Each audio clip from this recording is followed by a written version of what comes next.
Once again, Happy New Year, folks. People, Deluded, I'm back again. Hope you're all doing well and safe. I was about to say Monday. It kind of feels like a Monday. It is, however, Thursday. If you're on Twitch, one love. If you're on YouTube, the same goes out to you. Please make sure you're smashing the like button. Now, we don't know how 2025 is going to end for Arsenal. We hope it ends in silverware, but it started in the best possible form. Obviously, we didn't get a clean sheet, but we got 3 points. And, when it comes to London derbies, we've been dealing with the business. Young Ethan, he's a quality player. I'm not going to lie. I think people are gassing up the Brentford performance a tiny bit, but he done great on the right-hand side. Apologies. He's fleet of foot, great left peg. Obviously needs to get minutes. We need to temper our expectations, but he done well. And I don't think he gets the assist, but it's his balls into the box that obviously made the difference. So shout out to him, shout out to Lewis Skelly, shout out to the boys, really. If we're honest, on reflection, in terms of improvements, I think the goal we conceded was quite sloppy. You can say this about all of the goals, but I do think it's been a theme of ours this season. We've conceded some very cheap goals.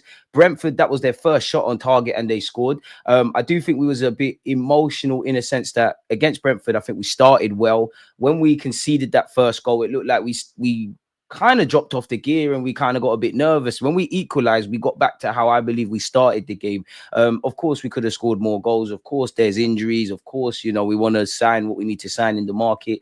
And it is what it is in that regards. But at the end of the day, we can talk about January and transfer news, and we're definitely going to go over what's how would I put it? What's in the tabloids at the moment? But yeah, man, isolated to what we've got now, this is what we've got. So I'm happy to see players stepping up. I must admit, Calafiori, I do like him. I love Calafiori, but I do think he needs to polish up a bit. I'm not going to do too much because he's 22 years of age. Gabriel Magalhaes, we went through the trenches with him and look where he's going. Obviously, David Raya had a nervy moment. Other than that, he did well. So, yeah, man, Brentford's a tough game. They're a fantastic football club, whether it's their manager, their players, the innovativity that they come with. They were one of the first teams getting set-piece coaches and throwing coaches and all of that. And obviously, their gaffer, Thomas Frank's great. So, yeah, I must admit, whether we've won or lost, I'm happy that we've got St. James's Park, Chelsea away, Brentford away, Crystal Palace away, those kind of games out the way, people. So yeah, I'm a happy lad, man. We've got a difficult run of fixtures, man. And obviously I must admit myself, I'm a bit pessimistic about Arsenal winning trophies on the best of days, and obviously without Bukayo Saka. But, I don't want to exaggerate. At the end of the day, it's make or break. Like this January period, we're still in all comps. We need to finish off what we need to finish off in the Champions League. We're 180 minutes away from Wembley as well. Newcastle is not going to be easy. Obviously, the FA Cup is going to start to play. And as Mikel Arteta said, we've got to be like a hammer. I don't think Liverpool are going to drop points against Manchester United, but if they are, we need to make sure we're winning. And we all know who we've got on Saturday. Beating Brentford's great. New Year's is out the way now. Get into business. And Brighton is not going to be easy. And I won't say revenge because I think that's overdoing it, but I do want revenge against them because obviously we dropped points. I do think their manager was doing a lot of talking after the game at the Emirates. And I can't lie, their Twitter admin does quite a lot when they beat us. Again, Brighton, apologies, is a nasty away game. American Gooner, appreciate you, my guy. Big up Unks, big up DG. We need some replacements for the Jan window if we're going to make a title push. You said it there. What more can I say in that regards? I think we've got or better yet, Mikel Arteta's got to maximize what he's got in front of him. But for me, there's no way around it, man. Like, you have to act in the market. We can sit here and say, you know what, in a best case scenario, Saka is back sooner rather than later. Benjamin White, everybody who's injured is back sooner rather than later. But the season could be won or done by then. And even with Bukayo Saka, we'll get into him, but some reports say he could be back at the end of February. Some say March. You've got to remember, a man tore his hamstring. As much as we love Saka, we'd have to give him time to get up to speed. And beyond the obvious, I know injuries happen, but it sucks, man, because I don't know if he would have equaled Thierry Henry's assist record, but Saka's obviously a difference maker for us.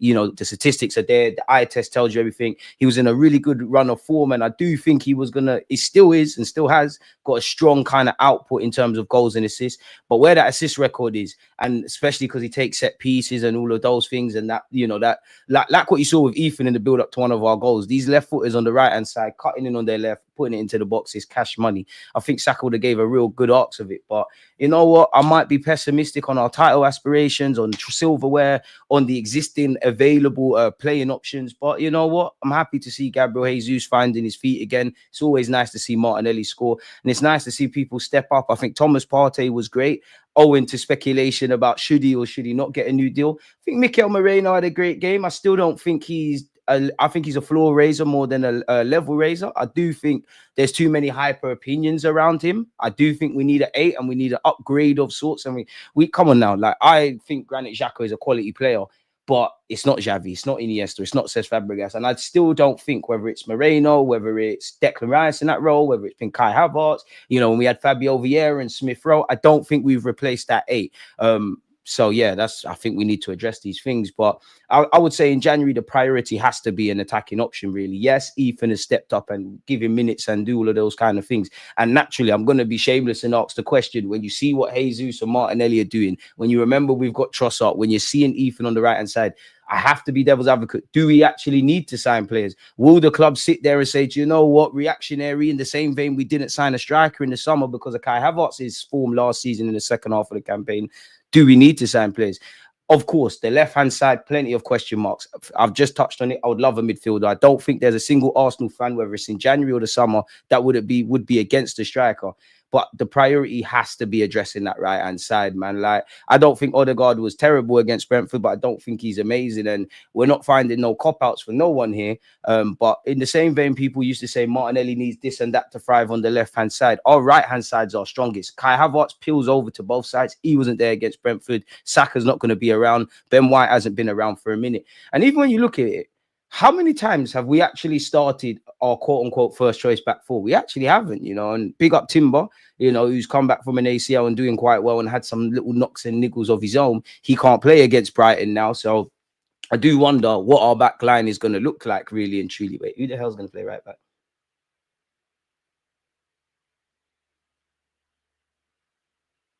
Who's going to play right back?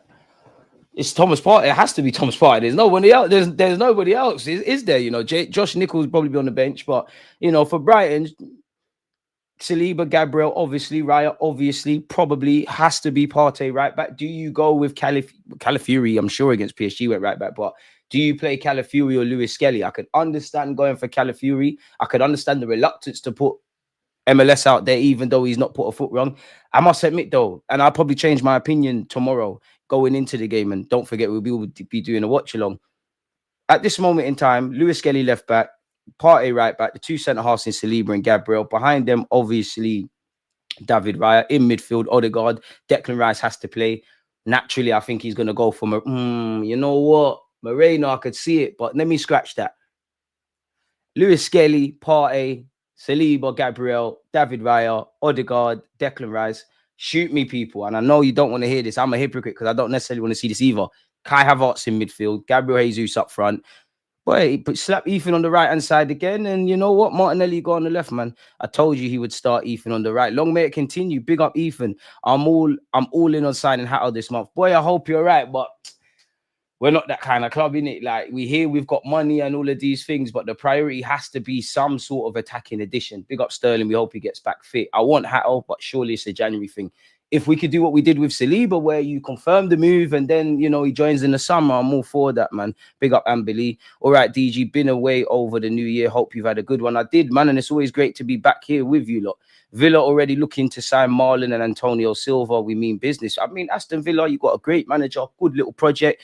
I wouldn't say I'm jealous, but naturally, it doesn't matter what team, as much as I may rate the vast majority of my players, naturally you're going to be jealous. And, you've got many a good player, man. There's a couple of players I would take from your club, man. Essentially, like what? Morgan Rogers immediately, John Duran immediately. I'm not against Ollie Watkins, hail him up. I'm not gonna lie. I think the boat's gone for Telemans, obviously, but Telemans wouldn't be against necessarily Onana, and then probably missing out one. But that's big up Marlon, former Gooner, man, and Antonio Silva. Boy, because he's 1 minute he's linked with United, then he's linked with Juventus. Is it legit though? Been talking. Why is your comment not coming up? Been talking about Ethan starting for 18 months in these YouTube chat rooms. Keep banging it on, man. The only thing with Ethan is consistency. That's the only thing for a young player. Obviously, I think he had a great game, but I think the hype is a bit too much in relation to that Brentford game. Before that, a lot of Arsenal fans were kind of getting at him. And then before that, in the cup games, as you know, it was amazing. he's of that stage now where clearly you're in the room now. It doesn't matter if you're Lewis Skelly or Ethan, where you've come from the academy, you haven't cost money, or you've been signed for multi-millions. You're in the room. You've got something to offer. You've got an opportunity, and you've taken it. And shout out to Ethan on that, because it's almost a full circle moment. It's quite romantic, really, in a footballing sense that, you know, he's made this first start in the Premier League against the team he made his debut, but the Brentford game's gone now. Whether you was good or bad or whatever, consistency, that above everything. That's why people rate Salah. That's why people rate Saka. That's why maybe not so much of recent, but Haaland. It's all fun and games doing it on a Wednesday. Can you do it on the Saturday? And we need to give the young man that kind of scope. Obviously, he's 17, so there's physically he's still growing into his body. And the recovery, the games are coming thick and fast, really and truly. So, yeah, man, big up Ethan. You didn't put a foot wrong, and shout out Lewis Skelly, man. You saved us a lot of money, really, both of you. And, between Ethan being able to play on the right-hand side, which I do think is going to make Arsenal a tiny bit more relaxed about signing anyone in Jan, whether it's Ethan on the right, long-term at 8-10, Arteta's spoken about him playing up front. Lewis Skelly, I think he's got the capacity to play as an 8. I think his bread and butter is a 6, and he's doing a bloody good job at fullback. You're doing your thing, and you want to see some more come through, man. Big up the Highlanders, man. You can't uprate Brentford as well. You can't not respect what Brentford do and what Brentford have done in the Premier League, man, and things like that. Bakayoko, Marmoush, Rutigi, and we're good. I hear you, but I just think we're throwing these names, yeah. It's easy to link everybody with players, but it's easy to link Arsenal with players because our gaffer come out and said we got the smallest squad. Clearly, there's been injuries. Saka's been injured. We know we need a striker. We've been knowing we need a striker. So it's kind of easy to link us with players. So I'm always of the belief, I don't really believe any of the rumors until I see David Ornstein announcements, or for me, until people are holding shirts saying they grew up watching Thierry Henry and things of that ilk. People, please make sure we're smashing the like button. And also at 6 p.m, I'm going to have Jess on the platform. We're going to be on my platform. Then we're going to go over there. And, me and her have to have some conversations about Gabriel Jesus and Martinelli. I'm not against Bakayoko at all. Marmoush, not a religious watcher of him. Can't tell you everything about him, but I've said it before. I like his dribbling. I like his technical ability. And he's got a bit of that stardust. Like, he's got a mean free kick on him. I'm not against it. But then you look at Marmoush, like, he's got 2 years left on his deal. And fair enough, you could probably bully Frankfurt, right? But you look at Marmoush, you look at Cunha, you look at Kudus, you look at Lookman, Nico Williams, people of that ilk. They're all key players for their club. So are Arsenal going to make offers that the player, and Isaac as well, you can throw him in that, but are they going to make offers that the player can't refuse and the club can't refuse? Probably not. Rightly or wrongly, a deal has to make 100% sense for Arsenal in that sense, man. It is what it is. All the attacking options that have been mentioned are mid as hell. Get Hatto now. We don't have to get him in the summer. I hear it, man. We need someone in attack. Doesn't necessarily have to be a Saka backup. Ideally, do you know what? Yeah, I'm open to many possibilities. I'm greedy by nature, and I think you should be in life. Ideally, you get a guy that can. Ideally, you buy a striker and you sign another versatile wide man that can fight / deputize for Saka, or more likely to start on that left-hand side. I'm not against, and I don't know who the player would be. If you could bring someone that could play across the front three, great as well. But there's a lot of surgery, and it's a bit weird because on the face of it, probably the last 2 seasons, we're kind of thinking we've got kind of the vast majority of the squad. And I still believe that to a degree. But when you really go through and fine-tune our squad, have we really got that? Kai is good, and I'm not slating Kai, but clearly an upgrade on the striker. Jesus and Martinelli have done well. Hopefully that persists. But if it doesn't, probably needs to be another versatile attacker. On the face of it, Jorginho and Partey probably are going to leave. You've got Declan Rice, Moreno. Ethan can play in midfield, even though we ain't seen... Ethan can. Lewis Skelly can, even though we haven't seen that. So you can make a case of a midfielder. You could say potentially, and we know it's not FIFA, you're not going to let 1 million players leave and 1 million players are going to sign for us. But being devil's advocate, if the club say, do you know what, Tomiyasu, you're a quality player, there's too many injuries, we got to sell you. Zinni's got 2 years left on his deal. If there's an offer that makes sense, did they let him leave? Kivio, is he another one? You start to fine-tune the squad, then have we really got that? I don't know. Big up, Ben, man. Who is Xhaka? 1 season wonder. I get you. I think it's a myth that Xhaka had 1 great season. I'm not going to lie. 1 super season, I hear that. That season where we would fight, the first year we fought for the league, I hear that. But I think Xhaka was scapegoated a lot. He definitely had a lot of issues. And I think Mikel Arteta done what Arsene Wenger didn't, because I actually remember thinking Arsene Wenger's bugging out. Arsene Wenger said when he signed Xhaka, he's a box-to-box midfielder. Obviously, never really used him as that. Arteta did it. So, yeah, man, we need to find some additions. For me, if you're not gonna go for the, the household standout attackers, then find someone that's got scope to be that. Skelly at right back, he could do it. He could do it. Quiet bait, we're gonna call Vieira. I hear it, and that is the cheap way out. But like for Fabio Vieira, obviously, if the club call you back, you gotta get called back. But if you're Fabio Vieira, obviously, we hope if Fabio Vieira came back, he looks like the Fabio Vieira we initially bought him for. But does it make sense? You're hardly having the greatest of times at Porto, and you was left out of the match day squad, right? But you're more likely to play football there than here. Admittedly, with the injuries and whatnot, you might have got some minutes, but ain't really making sense. It's going to be Partey. Yes, it is what it is at this point. There's no one else, really. You could put Lewis Skelly over there. You could put Calafiori over there. Now that I think about it, you think about the Aderingas and the Mitomas and all them attackers, and even Danny Welbeck, if he's fit. All of those attackers at Brighton, pardon me, to not have Benjamin White, to not have Timber, to not even have Tomiyasu, does make me a bit shook, if I'm honest with you. But it is what it is, man. If Partey can replicate that Liverpool right-back performance, we'll be all right. Remember your stream mentioning Zinni, but dissing Zinni, man, Scotsman. I mean, I'm not sure what you're saying there, but Zinchenko's ahead of Tini in the pecking order, my boy. Sign Hato, and that opens up the option of Partey no longer being deployed at right back. You sure? You sure about that? MLS can be moved into midfield and trialed options of Odegaard or Ethan on the right wing while Saka is injured. I rate it, but we're not going to sign no one. No attacker needed for this season. Trust what we have in-house already. Just have to get creative with it. Really? Really? Really?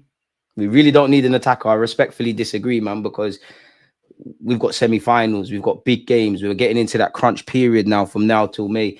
Even with Saka, like you need, even when you get into the Champions League, it's easier said than done. We're not going to go and buy Vinicius and Rodrigo, but you need difference makers. Like, I don't think our attackers are bad, but do you really have 100% confidence that they are going to do what they're going to do? Do you really have confidence that they're going to replicate even 50%? To say, for me, I'm not saying you're saying this, boy, but for me, if I hear we don't need an attacker, for me, that's writing off the season. Clearly, we do, in my opinion. But I hear it. If we can't do something that makes sense in January, rightly or wrongly, we're at where we're at. In the summer, we need to address this, man. We really do. But I respectfully disagree. Hi, DG. In my opinion, I don't think we need to sign a winger. Striker is more important. You reckon with no Saka? Without no Saka? There's many ways to get around it, though. So it's not wrong. But when I say attacker for me, if you sign a striker, if you sign a winger, great. Or someone that can do both, great. But I think we need one.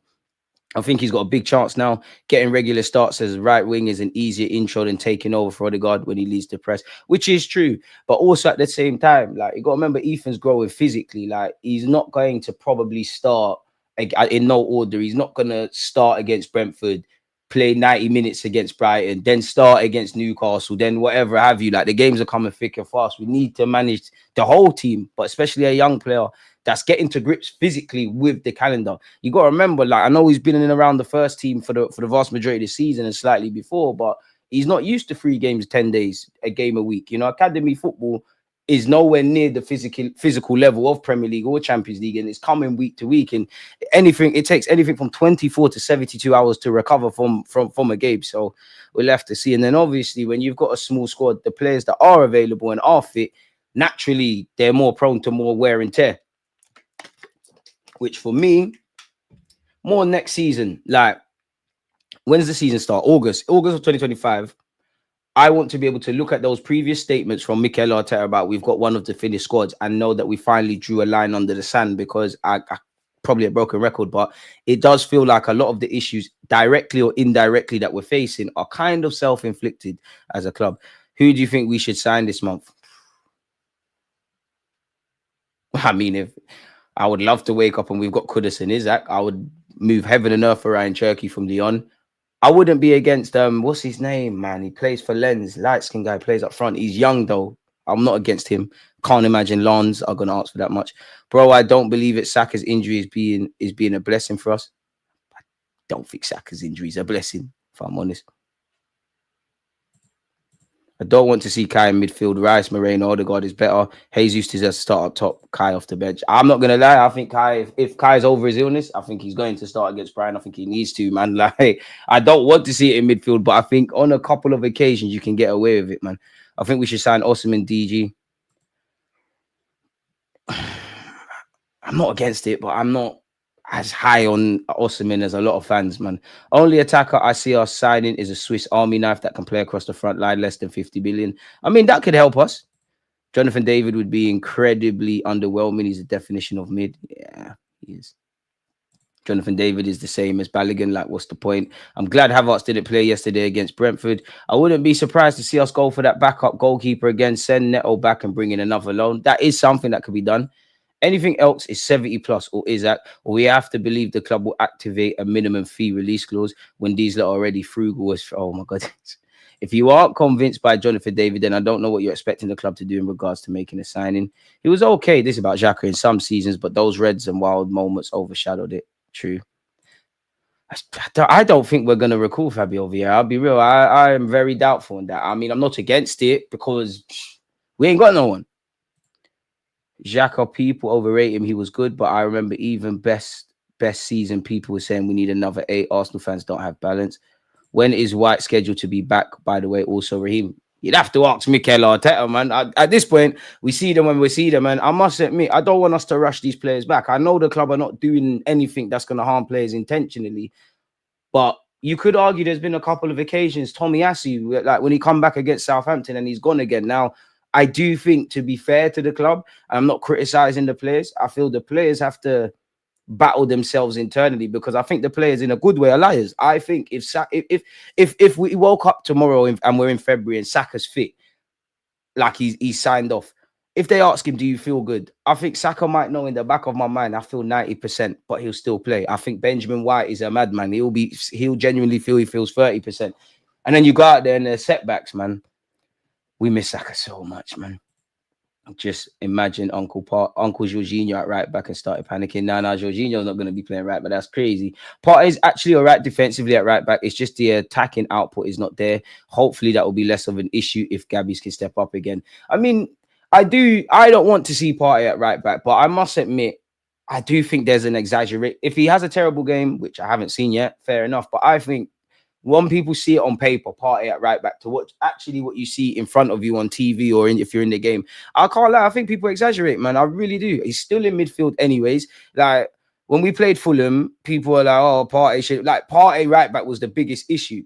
No, it wasn't. Adama Traore didn't ask him anything. Now, if you're saying Partey at right back, obviously, naturally, as much as he inverts, you lose him in midfield on a more consistent basis. I'm with that because Partey's been he has been our best midfielder. Let's be honest. He's been good. I think he was arguably between him and Ethan. I know Ethan will obviously get the limelight, but them two, in my opinion, men of the match yesterday against Brentford. I think our centre-backs and Timber Loki had good games as well.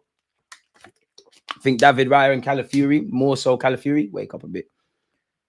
Trust in-house solutions, leave the nonsense in 2024. I don't really trust our in-house solutions, but at the same time, it's a twofold. Mikel Arteta's got to try and get something out of Ethan, Raheem Sterling, Trossard, Martinelli, Gabriel Jesus. But for me, this makes our movements. You know we're not signing Arda Güler, man. You know we're not signing no Arda Güler, man. DG, who will play right back Saturday? I think Partey. I might have to send my CV into the gaffer, man. Calafiori should play right back.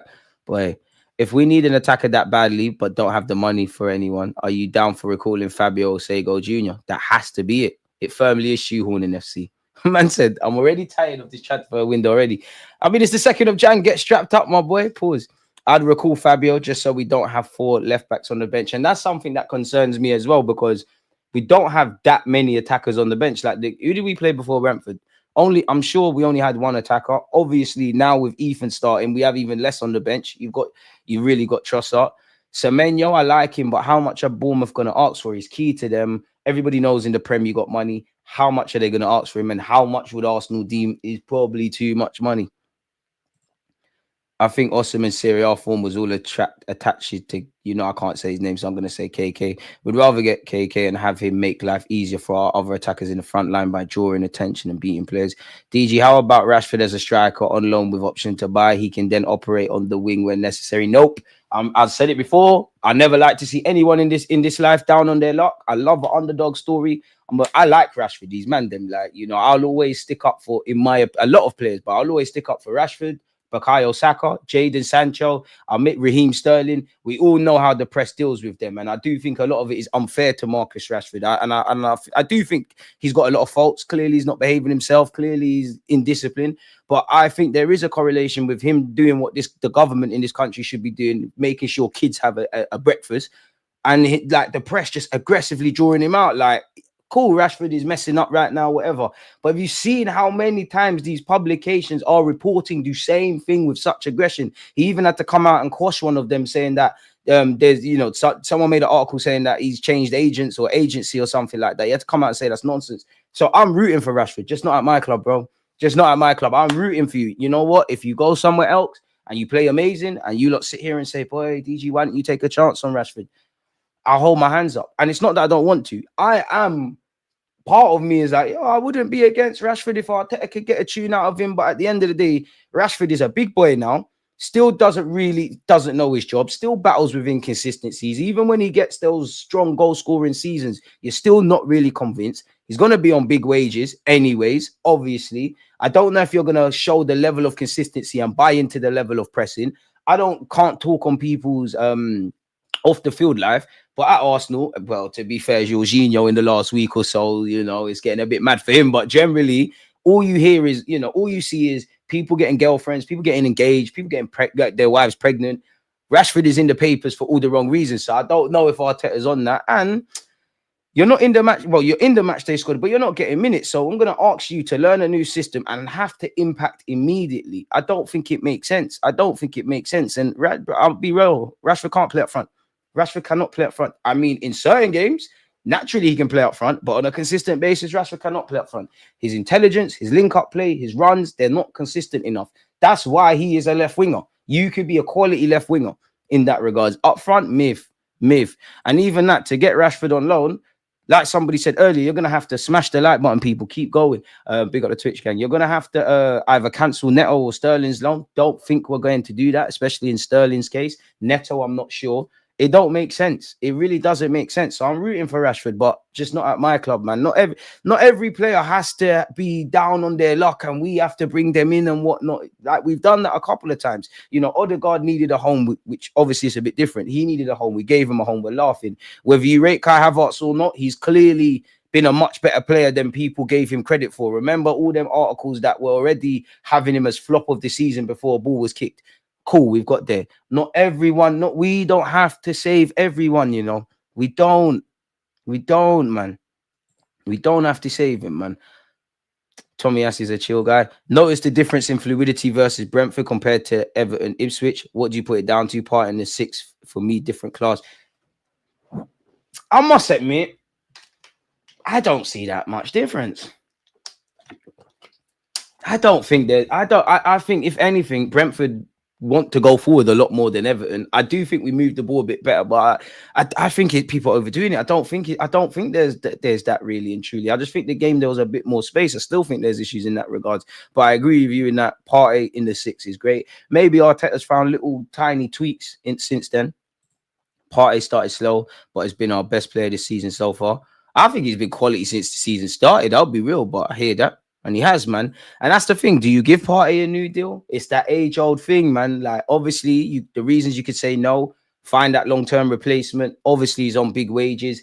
We haven't had that many seasons where Partey has been relative injury-free. The first year we fought for the title, and I know he's missed literally 2 weeks in and amongst and in the midst of an injury crisis. Partey's been ever present. So there's that. You could also argue that, are Arsenal going to sign someone of Thomas Partey's quality for that fee? I don't know. So that could be a reason to keep him. But also, how many times have you seen a player play out of their skin when their contract's running down and then they revert back to type? If there's an option of a 1 year plus a 1 year extension, I'm all for that.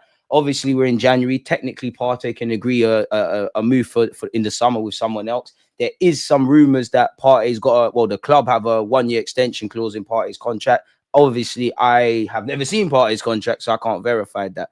All our fullbacks are out of position anyways, either midfielders or centre-backs by trade. Still would prefer Partey doesn't play there. The vast majority, but you got Ben White and Timber, they're not available though. But I hear that. We're just gonna have to get on with it, man. It is what it is, man. I'm at that point, like, we can talk about the squad, talk about what we need to do in Jan, what we should have done in the summer, injuries, open play concerns, yada yada yada. But I'm at that point now, like, we're here now, innit? Like, we're here now.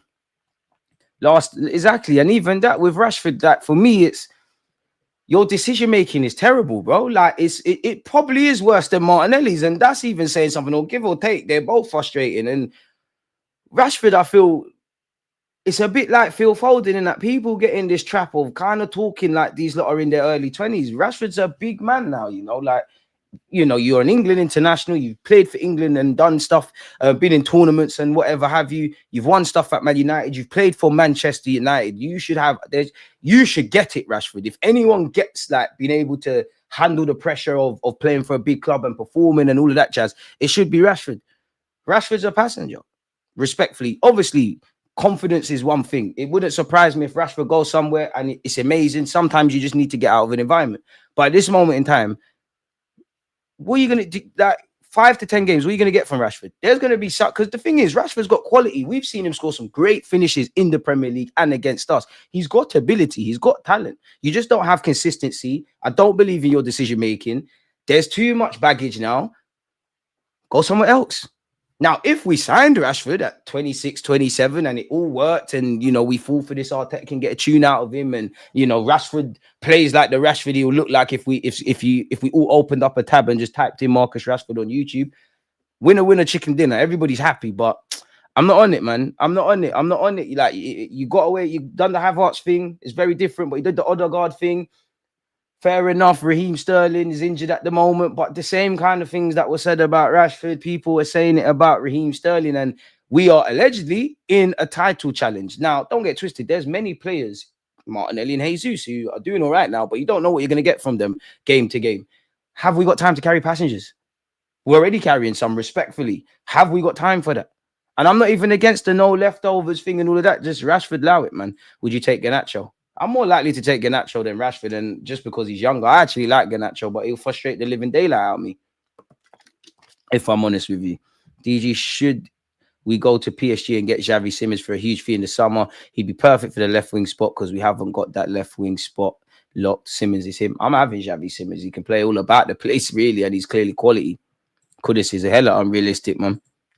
The good news, Arsenal have run out of loans in England. Arsenal could only do a foreign loan. Rashford and United got to find someone else. There you have it, man.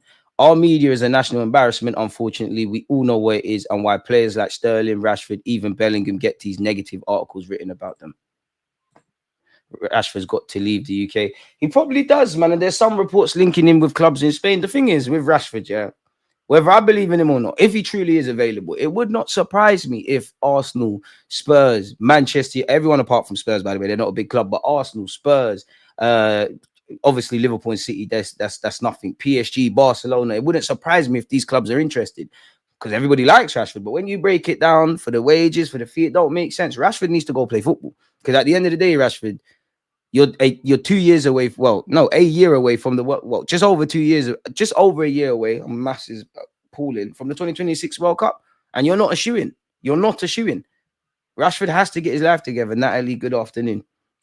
West Ham have to do us a favor with Kudus price point. They ain't doing us no favor, man. Like there need to be too many falling parts, man. Arsenal would have to be convinced to overpay slightly or pay a significant fee. You need the Kuduses, the Isaacs, the Cunhas, all of these guys to essentially burn bridges, and even that, it's not good enough. Pardon me, because let's just say I'm making all of this up, but let's just say Cunha. Let's just use Cunha. Let's just say in the summer they could get 80 million for him. In January, they could get 90 million for him. Now, logically, you would sell him where you could get more money, but they might say, do you know what? We're gonna race against time to replace him. We need to confirm our status in the Premier League.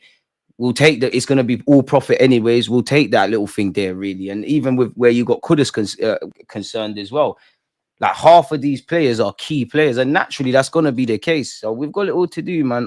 As we all know, January's a techie time to do business. It really is. But the reports that have come out have said, PSR is not an issue. We're ready to spend and all of these things. I think the club owe the fans. I think Mikel Arteta, the recruitment staff, Kroenkes, you lot owe the fans. I'm not saying it has to be a big boy player, but you've left us short.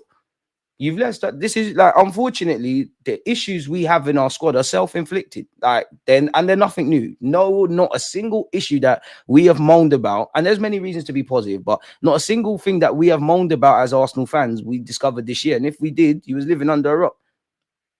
If I'm honest, Sam Williams, he's not going to. I think he's the most likely to not leave mid-season.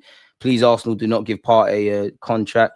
Havertz has been effective and destroyed the predictions. True, still doesn't solve us though, and that's it. Like, Havertz is doing his thing. Havertz is a good player. Like, Havertz is, let's be real, rightly or wrongly, you can ask questions about should we have signed Havertz? Was it the best way of finding money? If you sign a striker, where does Havertz play? Do you even sign a number 8, or will Arteta revert back to playing Kai Havertz there? It's an issue in itself.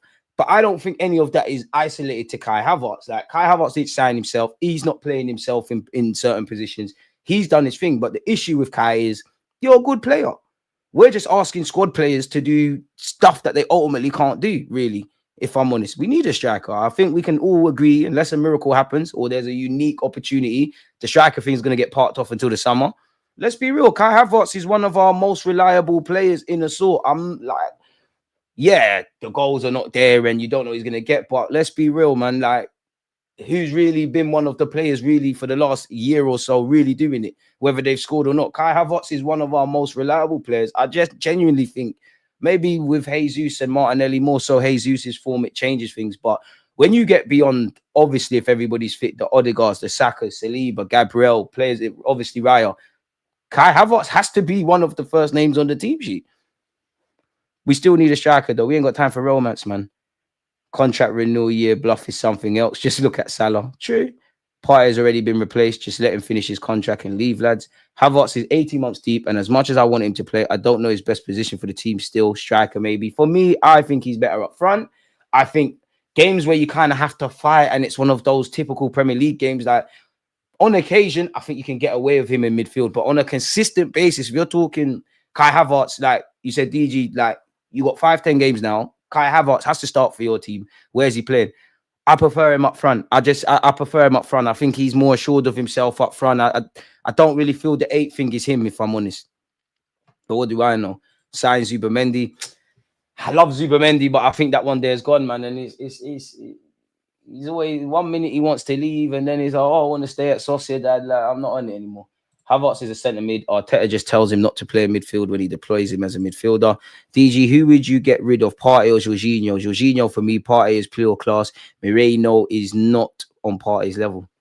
It's a techie one, man, because I think this point will probably be irrelevant, and because I'm not working at Arsenal, I'm obviously not there, but I like Jorginho around the squad. He seems like one of those OGs, an extension of the coaching staff. He's obviously doing his badges. It wouldn't surprise me if, I don't think Jorginho is going to retire after this season. I think he's going to go somewhere else, but it wouldn't surprise me if there was a reality he retired this year and he becomes part of the coaching staff or in some capacity connected to Arsenal. Obviously on ability and what I'm seeing in front of me, big up Jorginho. You come into games at times and do your thing, but clearly Partey's been one of our, if not the most consistent player, best performing player this season. Obviously, you've got Saka, you've got other guys, but if it's just in terms of forget all that superficial stuff on the football pitch, Thomas Partey, man. I'm not against keeping Partey for another year, man. No, they haven't. What are you referring to there? Moreno and Calafiori have been a waste. I disagree, Ruth. I disagree. I think Moreno's good for the squad. I think the issue is we've signed a squad player, but you've not signed the main guy. Like, who would I say as an example? I don't know. Imaginary world. Just say we signed Gomares and Mikel Moreno. I think people would allow Moreno a bit, but we didn't do that. Calafiori, I think he's a good signing. I definitely feel there's so many edges that need to be polished out of that 22-year-old in so many ways. He's a typical Italian defender. But then in many ways, he's not. He's very kind of thingy, but I'm not expecting you to be the finished article at 22 years of age. I am expecting you to improve and polish up on certain things. Like Gabriel's, what, time flies. Gabriel's probably about 27 now. Where was Gabriel at 22? You know, you look at when we signed Gabriel during Mikel Arteta's reign, there's a correlation between, you know, Gabriel's probably the best correlation with how Arsenal collectively as a club have improved. So I like Calafiori, but he needs to polish things. And for me, it's mainly off the ball, not looking over his shoulder. Like even you look at, I'm sure Leicester at the Emirates. I'm definitely sure yesterday he's not alone. You know, Odegaard, terrible, losing the ball very cheaply. I think David Raya didn't cover his post well enough. Calafiori not looking at what's going on. I got time for Calafiori, man. It's mad because we don't have our first choice right-hand side. We've got two chaotic dons on that left-hand side that in Martinelli, so there's so many question marks, but he's so chaotic. And so is Calafiori. But I wouldn't say they've been a waste of money. If anything, I don't think it's isolated to the players. The people that are in charge of making signings, they fumbled it, really. We missed out via 2 points with City. We didn't arrest everything we needed to arrest coming into this season. There's no way around it. Like, I don't agree with that, but I can understand when fans sit there and go, why did you sign Mikel Merino? Why did you get Calafiori? You throw in Neto and Raheem Sterling on deadline day. I can't disagree when fans say, boy, that was hardly a summer to get inspired about off the back of, you know, the post-Everton final day of the season speech. You know, Mikel Arteta even come out, I'm sure after the Brent, either just before or just after, I can't remember, but he said, you know, Arsenal, we've seen all the reports in it. Like, I mean, we've seen all the stats, how good we were in 2024. There's many a positive stat about our club that shows the trajectory we're on, right? But Arteta said it himself, that's all great, but it's a trophy thing now. Like, Partey wants at least a 2-year deal, but ideally 3. Arsenal very unlikely to meet his demands, expecting to go. It's true. My only thing is, like, are we going to sign that Partey replacement? This is why I would have loved Lavia the summer we signed Kai Havertz. You're right, naturally. And I mean, Partey's got a lot to consider. Does he go back to Spain, be linked with Barcelona? Does he want to stay in the Premier League at Arsenal elsewhere? You're going to be a free agent. You've been linked with Saudi, and let's not be confused. I don't think the club have ever forced Thomas Partey out, but I think in the last 2 windows, they've been very receptive to if the deal makes sense. And then where you look at it, obviously, you look at Gabriel Jesus, his form has probably changed a lot of how we're going to speak about him, right? But, you know, prior to his form, if an offer made sense, he's on big wages. He's on some handsome wages, and he's only got 2 years left. Jorginho's not on the biggest of wages, but must be on something decent. Tierney must be on something decent. Thomas Partey is probably near the higher end of our earners. If you shave that, it's obviously it's not FIFA, but if you shave that all off the wage bill, what does that give you to play around with? Because I'm not a transfer man, but I think a lot of people forget when you're talking about transfers, or a club says they've got 100 million. Again, it's all over my head, but just because you've got 100 million to spend, if I buy a player for 80 million, that doesn't mean that's just for the transfer fee. That wages are factored into that. And that's before we get over, you know, Tavares needs to get shaved off the wage bill. I'm sure a lot of you forgot about Lokonga. We've got to do something with Fabio Vieira. Reece Nelson is doing well at Fulham prior to his injury. Still got to deal with that. I think Nelson's probably at that stage now where he recognizes it's over, although you never know. Mikel might sweet talk him. Signing Calafiori was fine. Keeping Zini was not. Moreno is a rotation option. I think people do too much, man. I think I'm not against constructive criticism on any footballer, but I think people are very harsh on Mikel Moreno, man. Very harsh. I wouldn't be against Bakayoko. Xavi Simons is cold, man. But we can talk about Xavi Simons, Ademola Lookman, Sesko, Kudus, Cunha. Insert whatever name we've spoken about. Like, the dream is free, the hustle is sold separately, man. I really don't think that was the fault behind Moreno. If anything, MLS is more likely to be an heir to Partey in a year or 2. I hear it. MLS should be the heir to Jorginho. Partey already been replaced as a 6 with Rice. Rice is just not playing there because we have a whole left centre mid. That's where I'm on to Arteta, man. Do you think there's any chance Ethan displaces Saka longevity-wise? Nah, there'll be a future where we look at them and they're both playing together, innit? But it would be nice to see Ethan lock down this right wing. Of course, it would be nice in an ideal world to have Ethan and Saka genuine options. Because when you deep it, yeah, we don't really have anyone but beyond Bukayo Saka to play on the right. Of course, if you can play on the left-hand side, you can play on the right. We've seen Jesus do it. We've seen Martinelli do it. We've seen Trossard do it. But when you deep it, there's not really anyone that looks good on that right-hand side like that apart from Bukayo Saka. So if Ethan can do that, fair enough. All of these players, well, Sterling plays on the right for us. So Arteta's got a different thought to me. He knows more about football than me. But for me, I would prefer Raheem Sterling on the left-hand side. I prefer Martinelli over there. I like the thought of Gabriel Jesus left wing. Obviously, right now, he deserves to play up front. Trossard is probably out of all of them the one I'm more comfortable with kind of playing everywhere, but I do like him on the left-hand side. There's a lot we need to do, man. I don't know about Arsenal signing anyone, especially the way Arteta was praising Ethan. But even that, I think we just have to allow Ethan to do his thing. And big up Max Dolman. But again, you've got a 17-year-old and a 15-year-old, and you throw Miles in there, 17, 18. Let the young boys cook, man. Let the young boys cook. Thoughts on Calafiori? Personally, I think he's sus defensively and his positioning is exactly amazing. As I kind of alluded to, subscribe if you haven't. Smash the like button. Come on, people. It's free. We're trying to get to 70K. Calafiori, I kind of alluded to it. I like his character. I like his mentality. I think the best game I've liked from him so far, obviously the goal against City, but I would say PSG. I think he's got that Ramsdale thing about him. And what I mean by that is, I think he feeds off the energy of the occasion a bit too much. I need him to be a bit more cold-blooded. I think it's almost like watching a fan out there. They're just little minor things, man. I think his positioning defensively can improve. Just little minor things with him. I do think he's a bit suspect defensively, 100%, million percent. I do believe that. But I'm cool with Calafiori, man. I really like the signing, man. I think he needs to mature a bit. I do rate Cabo. I don't think he's going to make it here, but I do like him. Havertz, Moreno, Calafiori, and Sterling are all bench warmers for all top 6 sides. That's cool, man. They could all got something to offer. I mean, the thing with Sterling, unless we're bugging out, he's getting shipped back to Chelsea. Havertz, I'm cool with that. I don't think you're bad to have in the squad. Moreno, the same. Calafiori, boy, I'd give him a sec. I think he's going to ask. We got some good defensive options. We should sign Bakayoko. What makes Havertz a successful signing?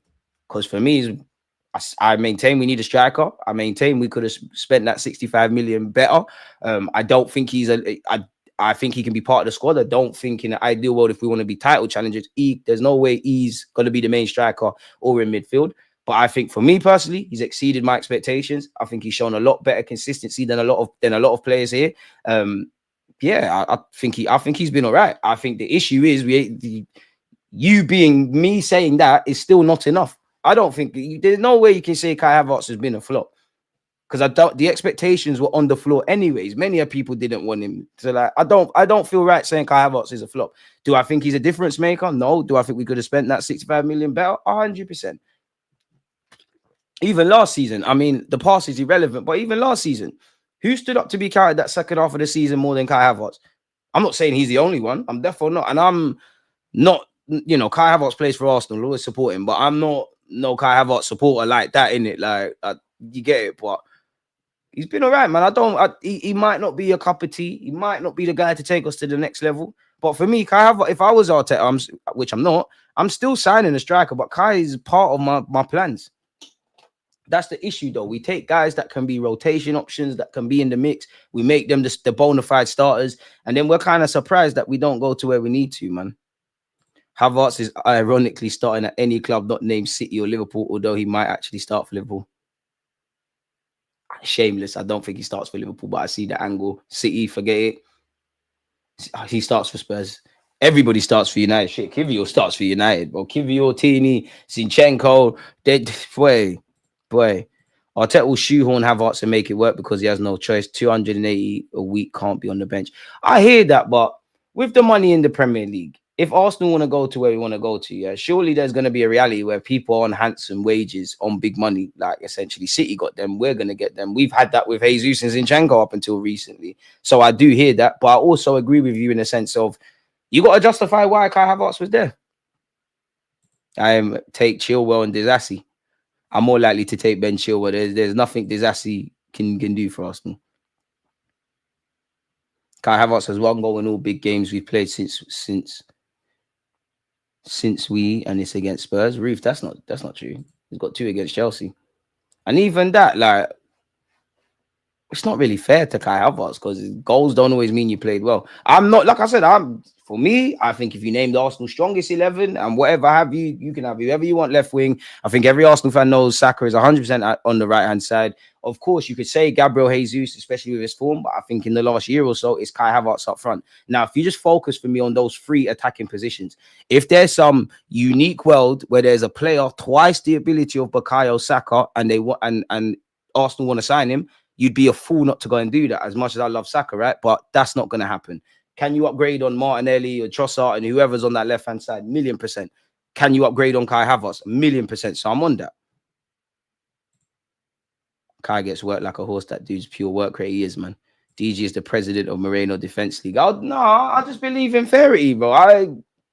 I don't believe the stuff that a lot of people are saying about Moreno. Again, I'm not one of them fans that were glazing and saying he's gonna change our world Xhaka replacement. I think he's just a calm, steady Eddie piano pusher in the team.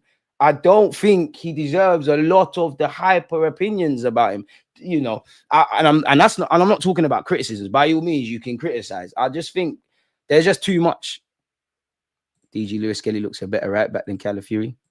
I think you mean left back, but then Calafiori's got to buck up his ideas. Riley, one love. Rumor has it Edu did not want Moreno. Mikel did.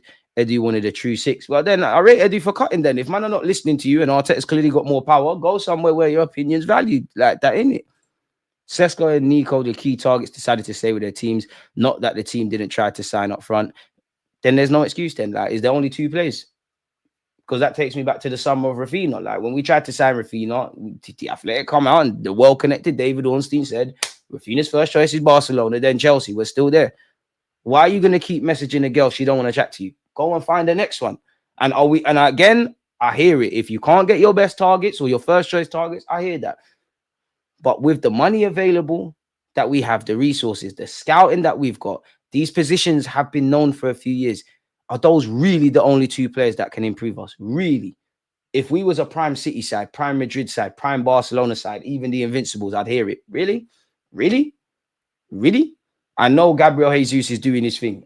Listen, I like Martinelli. Trossard, I like you. Havertz, I like you. We really can't find players that can do better than this. Fair enough, man. Fair enough, man. I think Cunha is an Arsenal player. He'd be perfect for that inside left to compete with GM11. He'd be lovely. He could play 10. He could do the false 9 thing. He'd be lovely, but it's just... And like Herbaway saying here, man, they're battling relegation, man. Rather see Lewis Kelly in midfield than Moreno. I hear that. You think Jesus will start over Havertz? I mean, sometimes I think you have to play on the form, man. So I think Jesus deserves to stay up front. I mean, the man's scoring goals, man. That quote needs to go on a t-shirt. Which shirt? Which quote? We'll get the merchandise sorted, man. Take into consideration outgoing players. We spent 30 or so this summer. There's no way that was by choice. The players just weren't gettable. Marty, I hear that, but it's a results-driven business. If the club try to win games and don't, we ask questions. I think it's a cop-out. I'm on the middle in that. Okay, you lot tried, but how far does that go? If you lot try in your 9 to 5s to do the best you can, do you necessarily keep your jobs? You're 2 points off City. You're so close. I don't think that's an acceptable excuse. I'll be real. I think the more, I'm not saying you, Marty, but I think the more people sit there, and I used to say that, the more you sit there and say, oh, the players weren't available, the club tried, the more you say it, the more you rationalize it. When you stop and think, really? Really? Really? Well, especially when allegedly we're trying to get the emerging talents. Fair enough. I hear it. If you're trying to get the Kuduses and the Nico Williams and the Seskos, the relative household names or players that are bigger in stature, I hear that. But really, when we're trying to find emerging talents and all that, really, I think the truth is in the middle. People are harsh with Moreno because he's unfairly, I should say, represents the club's lack of ambition. It's great in seeing him because he's not a Gooner, Simmons, Chouameni, Rangers. Rangers would be elite. If I could tell Mikel Arteta to sign Mbeumo, I would, man. As we saw what Mbeumo could bring to the table, man. Calafiori's cool, man. He just needs to pattern up, man. He just needs to pattern up. And when you deep it, how many players are the finished articles in that team? I don't think Saliba is, even though he's extremely consistent. He's not where he needs to be. Gabriel's probably peaking or in his prime, but I reckon he could get better. Saka the same. Odegaard the same. Declan Rice want to see you playing the 6, but probably you the same. Martinelli, I'm going to say the same. Kai Havertz, I'm not saying you can't improve, but I think we're at where we're at with you. Partey, we're at where we're at with what we've seen. Couple of players of that ilk. DJ, I hear Gyökeres's agent is in Manchester. If you hear that, get on the phone with him, Dave, and tell him to come to London, man. Sterling has a bin bag full of money, but doesn't get a sniff. There you have it. And really, going back to that point, like, if you tried, did you really try hard enough if you had to scramble on deadline day for Raheem Sterling and Neto? Because that tells me that maybe we didn't have a plan for the plan, really. Now, you should have your A-list targets, B-list targets, C and D-list targets. You look at half the players we want. We couldn't get man got Calafiori. We couldn't get Conde. This was all reported by Ornstein at a point. Couldn't get Conde, man got Ben White. You couldn't get Raya. You got Ramsdale to a point, and then you spanned the block and got Raya again. How far does that go? You didn't get Caicedo, and I think it would have been lovely to see Caicedo and Rice, but being a bit ignorant, you couldn't get Caicedo, you got Rice. You tried for Vlahovic, you didn't get Vlahovic, you waited, and you got Jesus. So how far is that really going? Really? So there was really and bearing in mind, you don't just wake up in the summer and start moving for players, really and truly. We exhausted our options all that way, so you had to bring Raheem Sterling in. We made a mess of trying to get that Garcia guy, 1 minute want to activate his release clause and whatever. I don't know, man. On one hand, it feels like we missed. I'll be honest. I think we missed the trick. I won't quite say mismanagement, but when you're scrambling, trying to, if you really have to tread carefully with the resources available, and you're somehow considering 20 plus on a backup keeper in Garcia, when you spent 30 million on Moreno, I'm happy with Calafiori, but you could argue significant outlay on a versatile, but primarily another left back at the moment. Did you really do all you can? Really? A good Jesus or a good Havertz up front. Of course, Gabriel Jesus doing the business. Of course, I want to see that. But for the best part of the year, it's been Kai Havertz, quote unquote, doing the business. For a couple of games now, it's been Jesus. Long may it continue. I want to have both of them doing a madness. We need everyone to stay, especially because there's no Bukayo Saka. So everybody else needs to get their act together immediately. Sterling needs to go back to Chelsea, to be honest, and get a high-quality winger for Saka back up. And we need to do it quick or titles done. I'm keeping Sterling for the rest of the season. We've already put the P's down. What's going on with Ferguson? We're getting. I'm enjoying you lot's conversation so much. I completely forgot we got a million tabs. We'll get over to it in a bit. For a decent price, Jesus can cut. I hear that, but what is a decent fee? What is a decent fee Arsenal would accept? Who's giving Jesus them wages? You could extend that to Zinchenko as well.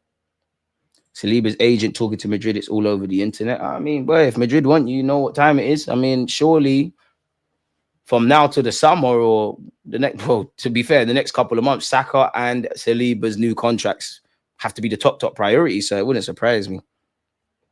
Ironically, Moreno reminds me of Edu. I'm old enough to have watched it. And this, bro, before I read the rest of that, what have I said before? Yeah, that's something that has annoyed me with Edu and Arsenal, in that mainly Edu. And I know it's not easy for him, and to just, it's easy for me as a fan to have a million opinions where it's kind of uneducated, right? But Eddie, you was a squad player in the Invincibles, bro. So you know the value of squad depth. But anyways, ironically, Moreno reminds me of Eddie. I'm old enough to have watched him. Very neat. I think you mean neat and tidy. Tough tackling and had a goal in him. He's doing fine. Calm down, everyone. Recently discovered your channel and you're truly a breath of fresh air in the community. Big up from Greece. Don't see too many Greeks. Big up Greece, man. Big up you. Shout out the YouTube algorithm. Smash the like button. Let's keep going, man. Are we still linked with Higuain? Probably Envia as well. Havertz should be transferred then, Jesus. I hear you too, DG, but no one at the club says we made X offer for Z player. I'll try, and he's never discussed. They may have bid for Mbappe. We know probably not, but you get the point. I get the point, but same way on the football pitch. It's results-driven business.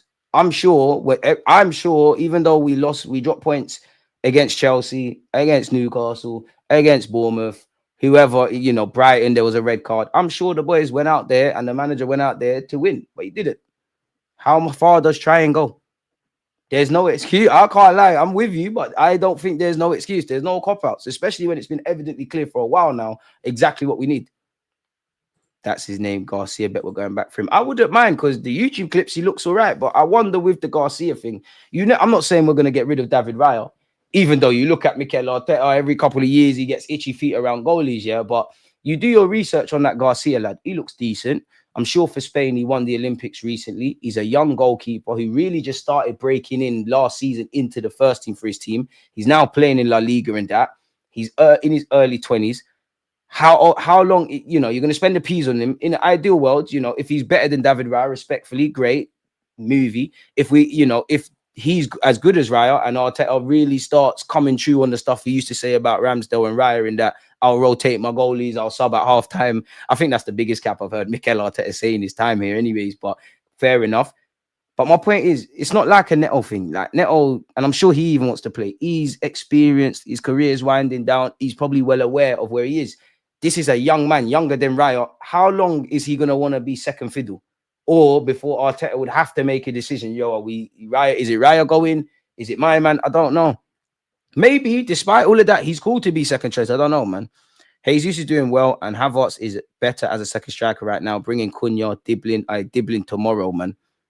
I wouldn't end Sterling's loan. It don't make sense unless there's some crazy reality where we're doing some crazy option to buy, like loan with an obligation to buy for some for a Cunha or a Kudus or anyone in your dreams, and we have to clip Sterling. Then great, but no players come in, so it doesn't make sense getting rid of Sterling. Whether you rate him or I rate him or don't rate him, it doesn't make sense.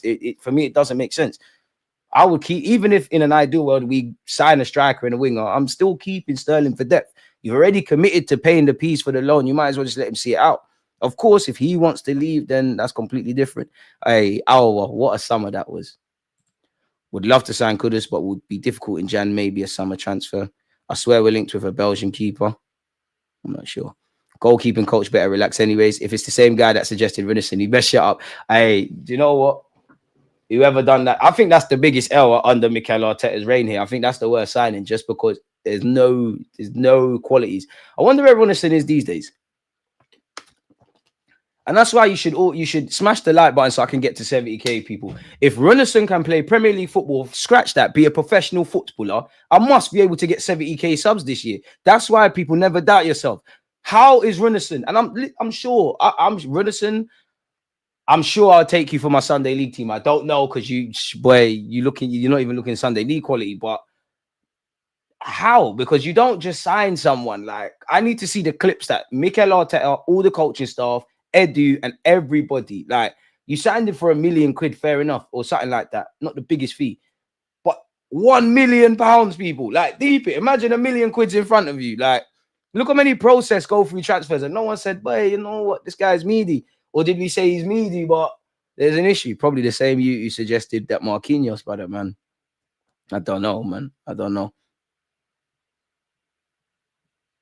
We're constantly linked with basically every position. Marty, we are. And that's why I'm more than happy to speak with you lot about transfer news and have talking points and whatever. But for me, until people are holding scarves, telling me whether they're lying or not, but telling me I grew up watching Bergkamp, Henry, Vieira, Adams, pinch of salt. But in today's day and age, you know, Arsenal fans are mad, man. What player was it? Fans started tracking planes. I want to say Torreira, I might not be sure. I'm sure people started tracking planes. I would say the biggest social media transfer where Arsenal's concerned that I followed that was the most entertaining, pardon me, would have been Thomas Partey, because you were seeing the ITKs fighting the ITKs. It was just dramatic. I'm sure Torreira, they were tracking planes. There might be some other ones. I'd say the one that kind of shocked me was Fabio Vieira, just because I might be wrong. There might be some exceptions to the rule, yeah, but it just feels, as an Arsenal fan, when we're signing someone, you kind of know about them, and then it kind of drags out. I think Raya's that. I think Declan Rice was that. To a degree, Kai Havertz was that. Gabriel Jesus, that we moved relatively quickly, but it was well known. We didn't get Mudryk, but we was doing all of that. You very rarely wake up and Arsenal have just signed a player, like radio silence, bang, there he is. It felt like that for Fabio Vieira. Boy, it is what it is. I'd love is that, man. Rinison isn't even a shirt sale signing like Japanese. Bro, Rinison, he defo, you know, there was probably about 10 shirts sold of Rinison, and that was probably him buying it for his family, man.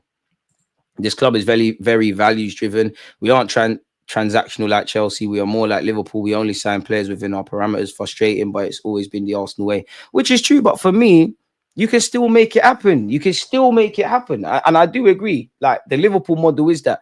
But you can still make it happen, man, because we're so close. Like, we're so close. Like, we're always a couple pennies short of a pound. And for me, like, we're actually a good football team. There's something to buy into now. Fair enough. When we're languishing in 8th and we're just getting corralled and rolled over, fair enough. But now we've actually got some decent defenders. Our set-piece coach is a cult hero. For all of Arteta's criticisms, clearly has made us better.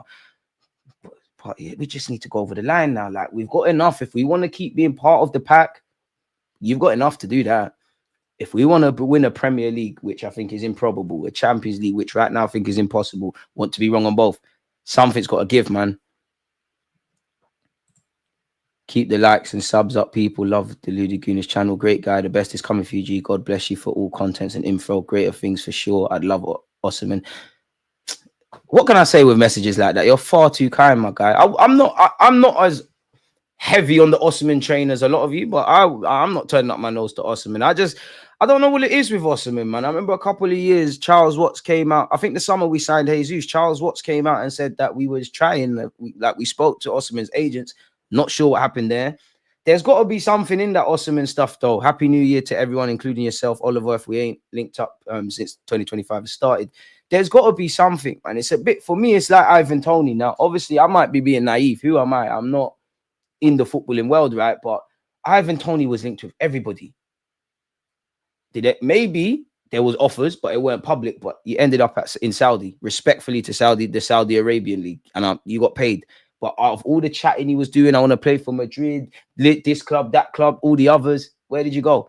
Everybody that was linked with Osimhen, Chelsea, who up until probably last summer or recent had more money than sense. They had enough common sense not to move for Osimhen. Why is that? Is that something that we common football fans don't know? Was it the agent? He wants too much money, whether that's the commission, the length of the contract, the wages, all of that. Maybe nobody wanted to pay Napoli's fee. Maybe Napoli got caught with their pants down, because I personally think Napoli thought they were going to cash out. They obviously did the smart thing, patterned up his contract. They probably looked at the striker market and said, you know what, Osimhen's one of the standout names. I think they got too greedy. They knew the English clubs would be onto him, and it happened, didn't it? Like, respectfully to Galatasaray, it's one of the biggest clubs over there in Turkey, but you can't go from being linked with Arsenal, a return to France in PSG, Man United, even Liverpool at a point.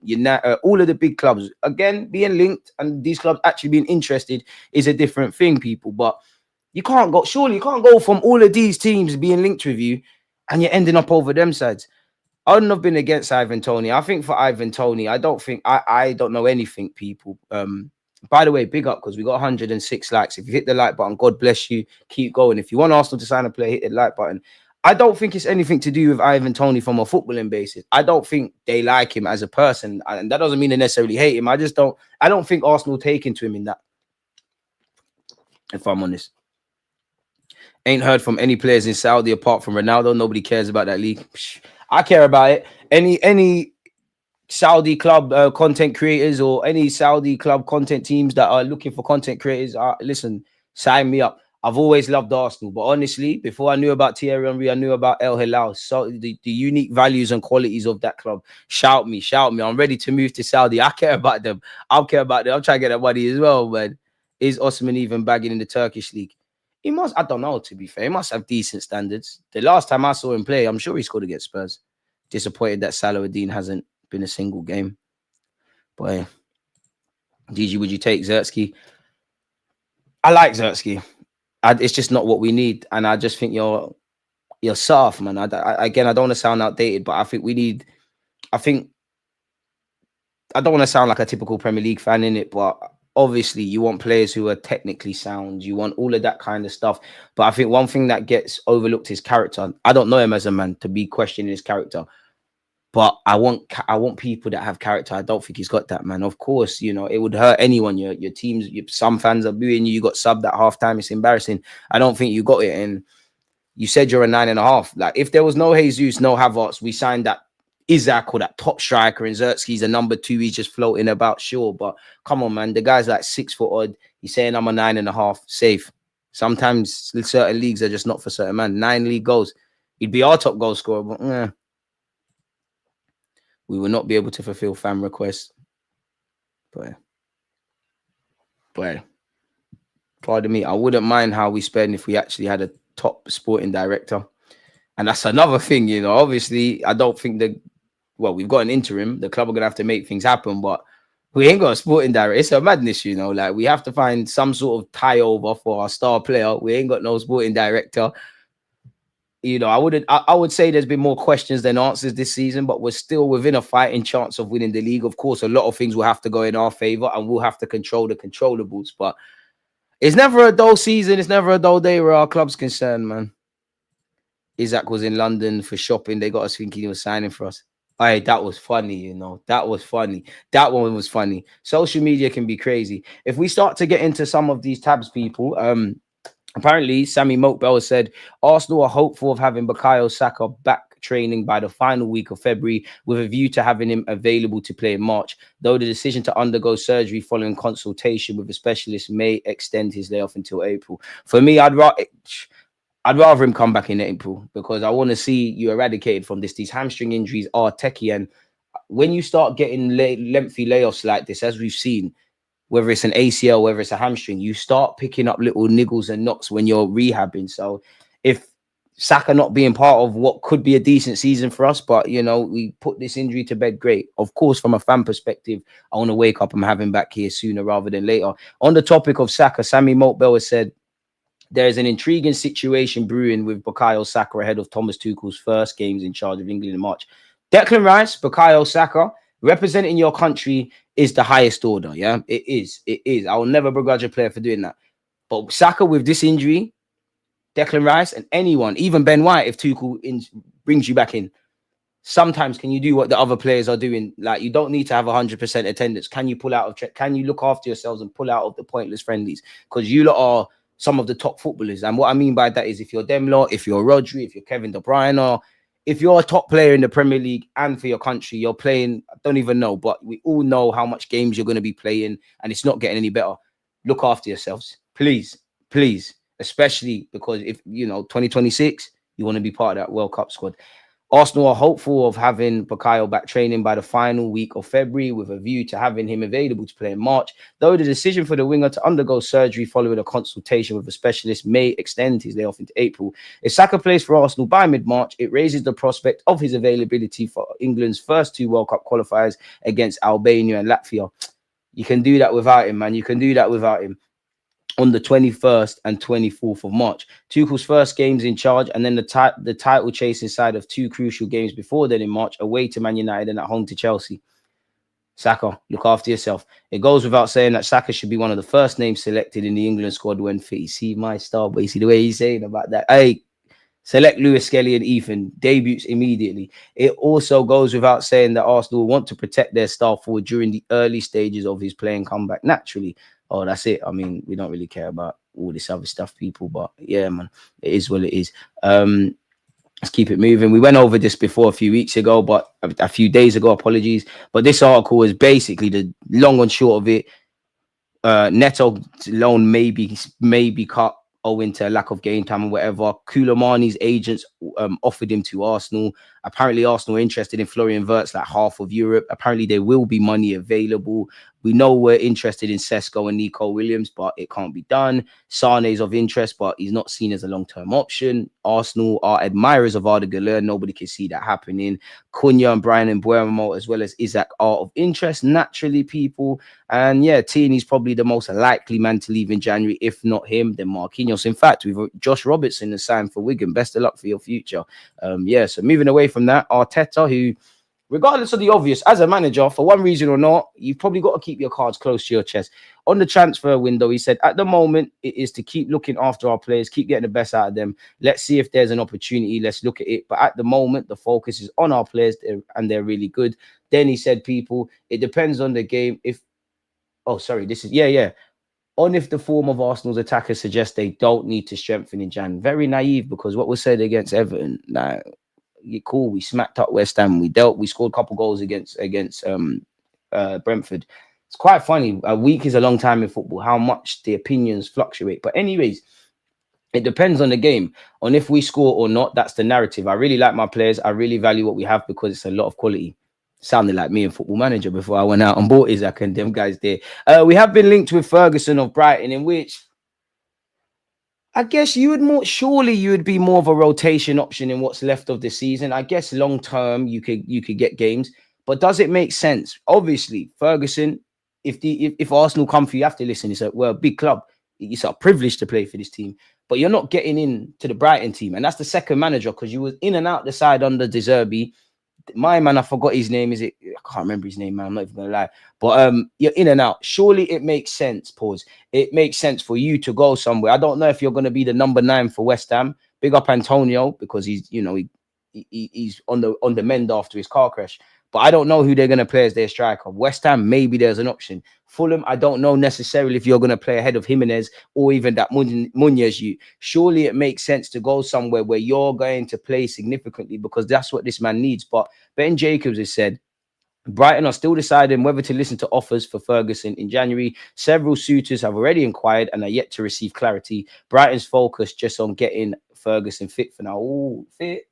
Okay, leave that one there.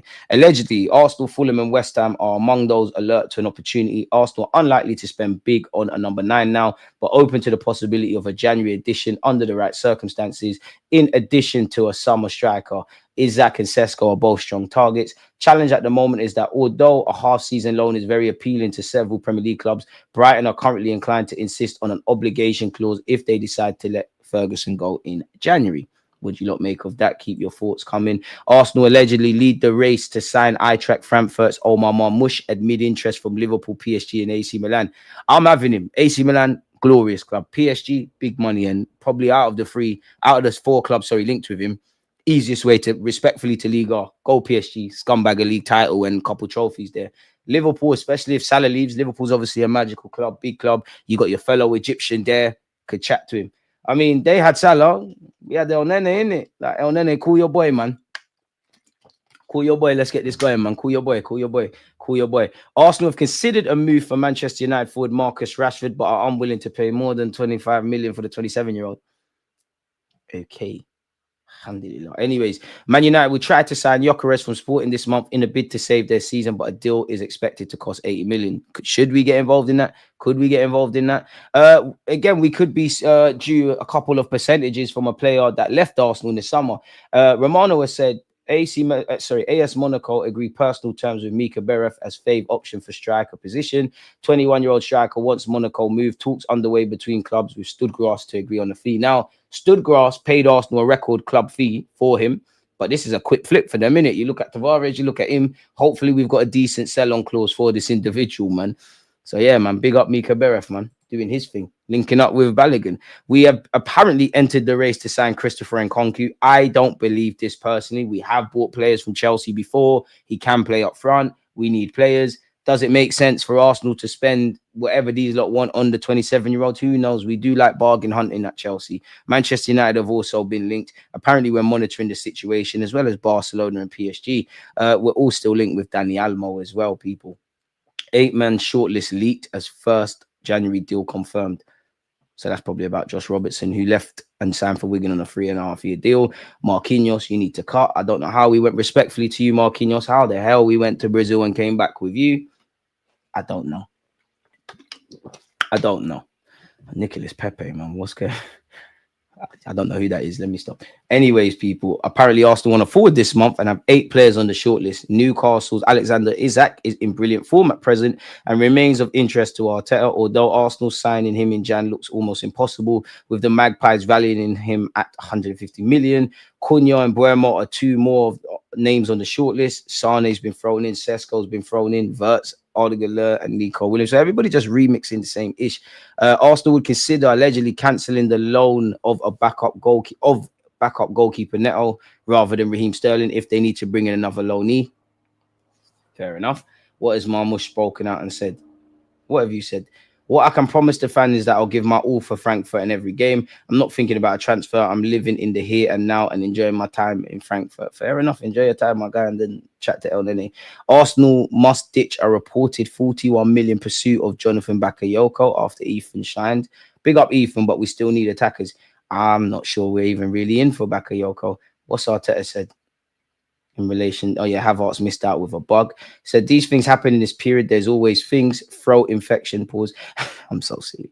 Viruses. So I tried to delay the lineup as far as possible because you can get up in the morning and you can have a surprise. Unfortunately, I hope so that the affected players will be back soon. It's nothing serious, but they weren't in the ideal condition to play today. I leave protocol for illness to the doctor. Obviously, it's in relation to the symptoms that they have. I think Havertz will be fit for the next game. I think he'll recover quickly. So yeah. Welcome back for the Brighton game.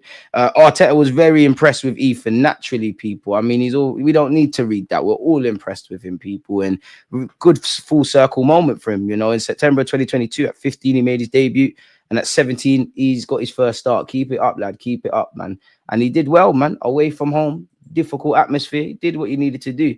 Arsenal and Chelsea apparently are paying attention to this almost stuff, as we know. Josh Robertson, as I keep saying, is signed for Celtic. Thomas Frank on Brentford's defeat basically just spoke about the fine margins. I was reading that myself. I was reading a lot of these things myself. What has Gabriel Jesus said here? Hey, Jesus. He feels Arsenal are ready to win the Premier League. I don't look at the league table. I don't know what. In many ways, seeing you fight through adversity and getting a good bit of form, that's winning the league to me. I don't know what he's talking about, but he said, like you said, I've been here, being a four-time Premier League winner. But like I say, this team is now, everyone is a good player, an amazing player. And then I'm sure we can go for it and fight for the title. But it's still early. We need to keep trying to play well and win games. That's it, which is true. Let's see Cunha's apparent stance on a January move. Let's see exactly what's going on. Apparently, TBR can reveal Cunha's stance towards a potential move and what his camp have told Wolves. Cunha will not try and force away from a move away from Wolves in January. 14 goal contributions. We could do with that. City, Arsenal, Newcastle United, Liverpool, and Man United apparently all looking at him, people. But it is what it is. And Cunha, apparently, Wolves want to give him a new deal. He's contracted until 2027. So they've got a decision to make in the next 18 months. How Isak privately feels about leaving Newcastle? Let's see what this is saying. He's happy to stay at Newcastle despite Arsenal and Chelsea transfer links. So that's not of interest to us no more. We're still linked with Nkunku. Apparently, Marseille want to sign Kivior. That can't happen now because we ain't got enough players fit. So forget all of that. Apparently, Real Madrid given the green light to sign Saliba from Arsenal. Really? Real Madrid desperate for Arsenal defender William Saliba. That's according to a Spanish outlet, Sport. That's cool. Give us 100 million. Or a club record signing. I can't begrudge anyone for signing for Real Madrid, man. But yeah, do your thing. Sorry, people. Just making sure we close all the tabs because you tab police are on to me. I'm getting better. Arsenal have been told to break the bank for Isak. I wouldn't be against it at all. What's Gabriel Jesus said here? That's what it's all about for me as a 9. He's got 6 goals in 4 outings. Obviously, I want to drop. I want to play. Sometimes it's just not my game to be there. But if I want to score goals, I have to be there. I have to wait for the ball for some tap-ins or like today, rebounds. So I'm happy with that. I'm happy to hear you talk like that. With my position to be always there in the right time and the right place to try to score. So I could be in the right place and score. So I'm really happy about it. He said, it's the Premier League. You have to compete. For me, something is hard to fight for the ball, long balls, but it's needed. I just try. I always play around tall guys there, but that's football. Sometimes, if this happens, we will win the game and I score a goal. It can happen every 3 days. Keep it going. We've never lost a Premier League game when he scored. Now, I'm not trying to get at Gabriel Jesus. I love him. Clearly, you don't score enough goals. Clearly, you don't score enough goals. If you got a record like that, you do not score enough goals. There's no way around it. Jesus has never lost. So we can run that. I'm on running that. Jesus, what has he said here? He's revealed he's been working on becoming a poacher. Oh, we've kind of read that, but lovely to see you, man. If you're working in the darks, we're all going to see in the light, man. Don't think we need to go over Mikel Arteta's post-Brentford comments, but, he's undoubtedly going to be full of praise for the team, for Gabriel Jesus, for Martinelli, for Mikel Moreno and Ethan. I'm happy for all of them as well. I'm happy for everybody. Moreno won possession in the attacking third 5 times against Brentford. No player has done that more times in a Premier League game. Again, Arteta bigged him up naturally. Do you lot disagree or agree with what Troy Deeney said here on Mikel Moreno? Mikel Moreno was quality against Brentford. I'm not sure if he's going to be up to the level of Arsenal, but I'm going to give him until next year with a pre-season. He's neat, tidy, very fluid in the way he plays. He can play as a 6. He can play as an 8. He just keeps the ball ticking over really well. I bet as a teammate, he's excellent to have in your team. Let me know, man. And with that seems to be where the transfer news and tabloids and all of that jazz is concerned. That seems to be it, people. We've got 124 likes. Let's keep going, man. Let me see what you lot were saying. I agree with Deeney. Give Saliba a lifetime contract, 400k a week with bonuses every time he comes to training. Way too slow with replacing players that aren't doing it. Troy Deeney with a reasonable take. Mad thing, innit? I'll be scared of that deal with Saliba, considering he's the best defender in the world currently. But again, he doesn't owe any loyalty of a club. He just wants to win trophies with the quality. Saliba ain't going anywhere. Saliba is not for sale, or I'll wait for Arsenal manager in the car park. Chill. Thomas Partey was man of the match versus Brentford, rolling back the years. If Wolves ask for a lot of money for Cunha, then instead get Dani Almo on loan. Barca not letting him go on loan. I need Trent Alexander-Arnold to leave for Madrid. I hear it. Let Pepe learn the hard way, just like Travis Hunter. Most of these defo ain't reliable, and all of these articles are remixed every single day, man. Do you know what? It's like Christmas, January and the summer for these journalists, because our fans, like our club, everybody just wants hope. You link Arsenal with a striker, you link us with a winger, you link us with a centre mid, areas that the club fans talk about. Cash money. Your light bills are being paid. I'll be there when people want Beref and Balogun back to the club for 50 million each. João Pedro, Cunha, Isak, Marmoush, Duran. One of these players signing would make me happy. If we get Rashford, sign Sterling, or buy a Chelsea player, I'm going to cry, bro. we're gonna bottle another season. Wait a minute. Didn't Balogun go to Monaco? They love ex-Arsenal strikers, it seems. All right, big up Monaco, man. The link up is crazy. Wenger, Henry, Balogun now, Mika Breath. Keep it going. Ferguson is third in the pecking order behind Wells and João Pedro. We could do better. Pedro's doing his thing. Welbeck's more experienced. And you're right. Like, unless he's coming to be a body and the loan thing for obvious reasons, unless we're going to cancel the existing Prem loans, it don't make sense. I'm sure long-term Ferguson can be a great player, but beyond being a body, you're not going to get that much football. You need to go somewhere you're going to kind of play week in, week out. Like I would say Ipswich, but you're not even starting ahead of Liam Delap. Who's Southampton striker? You must can get some minutes there. Must can get minutes because you're not leading the line at Wolves. You won't even start at Spurs. They got Solanke. Definitely not starting at Arsenal. Mate, you know what? United, you might actually start at United over Højlund and that, but you probably wouldn't. Banter aside, Liverpool, forget that. City, forget that. Brentford, forget that. You might be able to get minutes, but forget that. Brighton, obviously, forget that. West Ham, I don't know necessarily. You might. Fulham, I don't think you are. Chelsea, or not. Ipswich, or not. Everton, you might be able to get minutes, but it's not clear cut that you're going to start. Villa, forget that. 100% forget that, unless Ollie Watkins and Thuram cut. Yeah, man, he needs to go get football, man. He needs to go get football. Yeah, my mush is cold. Is it just me or does Ferguson seem overrated, especially with the big price tag attached? I don't think nobody rates him like that again now, I'll be real. But it did feel like when his stock was a bit higher, I would say under De Zerbi, Brighton were trying to do the crook thing, man. And that's what Ferguson, minutes are currency. One thing I'll give all strikers, in that all players really, but strikers, especially, I know in today's day and age, generally people expect you from 17 probably to 21 years of age. If they hear you got potential to be the finished article, but a lot of strikers kind of get there late. So I will give him that. He's at the start of his career, but right now, for what they're talking, boy. Don't take anything Arteta says in the press conferences at face value. The guy's a politician, aren't we all, man? Should have rested SAKA with Ethan. Arteta needs to be brave enough to make these decisions before disaster strikes. Already talking world-class availability, yet many EPL fans doubting being world-class. At this point, bro, Arsenal fans, if they don't rate SAKA, leave them.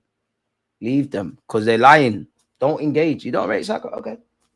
Because when we play you lot on TV, he's going to make you lot cry. I don't think SAKA plays again for us this season. I think that on a degree, but I actually think worst case scenario, SAKA comes back kind of when, everything's been quote unquote played for, man. Thoughts on Marlon potentially signing for Villa? A bit weird of a signing, really. I can understand why he's a good player and that. I think it's more of a rotationary kind of option. I expect him to play out wide more than anything. I hope he comes back like Robin after the 2010 World Cup. I hear it, man. Remember that license plate drama with Isaac because it was, man. Arsenal fans fall for anything, mate. What is a 9.5? Ark Zertsky, that's what he said. He said, I think I'm a 9.5. Whenever strikers don't talk about scoring goals, run for the hills, man. Run for the hills, bro. You have to get out of there. What if SAKA gets wheelchaired? He's not, man. Dead that. Archer and Armstrong. Cameron Archer's not a bad player, neither is Armstrong. It's kind of in the same bracket. It's a bit like what I'm saying with Dominic Calvert-Lewin. Obviously, Dominic Calvert-Lewin's done more in the game than Ferguson. You probably could, but it's not clear. It's not clear cut that you're going to start ahead of them. Sell Saliba to get. Oh, you said it's a joke. Get out of here, man. Respect DG, 80k by end of the year. Easy. I hope so. It's not easy, but I promise to be here every step of the way, man. We have to get our channel out there, man. We have to. DG, please, what do you think about Simon Aderinga? Bring him, bro. Bring him. I'm on that. But again, if you're going to sign someone from Brighton, you can't, Tony Bloom and Brighton, they make it difficult, man. Like, I'm not saying these were the worst things, but what's his name? Ben White, 50 million. One Premier League season. We had to pay 50 million. Caicedo, mad fee. Cucurella, mad fee. Probably a couple others. Brighton do this kind of thing. McAllister, fair enough. 35 million is a bit of an exception, but significant kind of profit. If you're trying to buy Aderinga, João Pedro, Mitoma, half of their team, man, anyone that you kind of rates at Brighton, you got to come with P's. And, You know, Brighton got money anyways. They've got Premier League stability now anyways for a couple of years. Obviously, you know, when they're selling half of these big money when they're selling these big money players, they're not signing players for similar fees. So they're even more cash rich. So they're not really pressed to let people go. Bring Hatto, man. Boy, I don't know why you did it to yourself, though, man. You know we ain't getting him in Jan. I'd have Matoma. Road to 100K. Big up to you, DG. Be amazing, man. Berlin, but again, it's going to be something mad. It's got to the point where you got to get that done when he's at Lille. It's going to be absolutely crazy. I see Arteta rushing him back. We need Saka fit. Mitoma replaces one of Trossard or Martinelli. Martinelli gets the nod because he is homegrown. Trossard would relive his Brighton nightmares. Ferguson for 40 mil is good long-term squad depth. We always need depth. It's true, but have we got 40 million to put towards the long-term right now? Or do you need to also put 40 million towards the long-term, but you're kind of ready to do this thing right now kind of thing? Arteta is really good at coming up with lies. We all know he didn't plan to start Ethan. Bit harsh. I mean, if Saka was there, he probably wouldn't have, but I'm sure he's been planning all week about what he wants to do. I think that's a bit harsh. And to be fair, what manager isn't a liar? Like all of these managers are liars, man. You've got to be a liar. I can see Arsenal being all over an option to buy on that Koulibaly. Nah, please, God, no. Would you take Liam Delap? Yeah, but more kind of thinking to the long term. Like I would, if I'm gonna sign Liam Delap, he'd get game time. But I would, it's not gonna happen. But in this imaginary world, for me, I'm trying to grab Isaac and Delap or someone that's ready right now and him to kind of let him, like he would be my rotationary guy, if that makes sense. So yeah, man. Be interesting, man. It's only the 2nd of January. Like we've been linked with several players. I do have one request to the journalist though, man. If you're gonna link us with all of these players, can we get some new names? Like, can we just get some new names? Because I'm tired of like we could probably count them all. They've kind of stopped with the Lookman now. They're running the Rashford one every now and again. Cunha's a new one. Kudus has always been there. Sesko's an easy one. Ferguson was there prior, but they're throwing that one around. Just throw in some new Bakayoko that's resurfaced. Throw in some new names for us, man. Throw in some new names. People at 6 p.m. I'm going to have Jess on the platform, which is going to be the first of 2 live streams between us. She's going to come on my channel and then I'm going to head over to hers, man. Now, the ring is not mid, but yeah, man, the content doesn't stop. But time's flow, man. We've been here for 90 minutes. Me go and get a late lunch, people. As usual, big up yourselves for listening, commenting. You know, whether you're on Twitch or YouTube, you lot make the platform. Big up you lot, man. Whether you're a silent viewer or you're here all the time, man, appreciate it. And big up to you lot that no doubt is gonna watch this on the replay, man. Make sure you got your notification bells on. Make sure you're following on all the socials. Links are in the descriptions. We haven't got no fullbacks. Mikel Arteta, I can't guarantee that this individual that I scouted is at the same level of Premier League players, but he does have that stardust. Against this right back, Charlie's definitely. I